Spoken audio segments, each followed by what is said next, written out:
20వ తారీఖు సెప్టెంబర్ నెల 2024వ సంవత్సరం. ఈరోజు దేవుని వాగ్దానము. కీర్తనలు 34వ అధ్యాయము 4వ వచనము. నేను యెహోవా యొద్ద విచారణ చేయగా ఆయన నాకు ఉత్తరమిచ్చెను.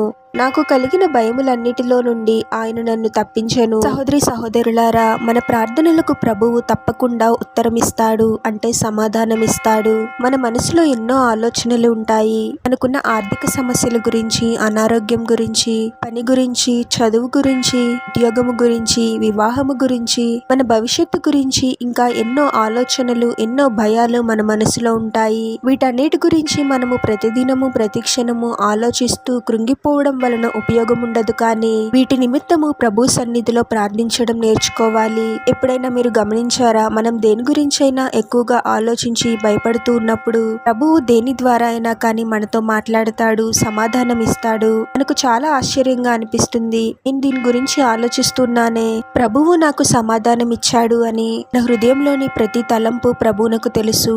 మన అవసరాల నిమిత్తము, భయాల నిమిత్తము, ఆలోచనల నిమిత్తము ప్రభు సన్నిధిలో మోకరించి విశ్వాసంతో ప్రార్థించాలి. ప్రభువే మనకు అద్భుతముగా సమాధానం ఇచ్చి మన భయాలన్నిటిలో నుండి మనల్ని తప్పిస్తాడు. ప్రార్థన. పరిశుద్ధుడవగు ప్రభువా, మీ పరిశుద్ధమైన పాదాలకు వేలాది వందనాలు, స్తుతులు, స్తోత్రాలు చెల్లించుకుంటున్నాము తండ్రి. మరొక నూతన దినములోనికి మమ్మల్ని క్షేమంగా ప్రవేశింపచేసిన దేవా, మీకే స్తోత్రం ప్రభువా. ఆ సమస్యల నిమిత్తము మాలో మేము ఆలోచిస్తూ బాధపడుతూ కృంగిపోయే వారముగా కాకుండా మీ సన్నిధిలో మోకరించి వీటి నిమిత్తము ప్రార్థించే వారముగా మేము ఉండాలి ప్రభువా. మా జీవితంలో జరిగే ప్రతి విషయము మీతో పంచుకోవాలి తండ్రి. అటువంటి మనసును మాకు దయచేయండి ప్రభువా.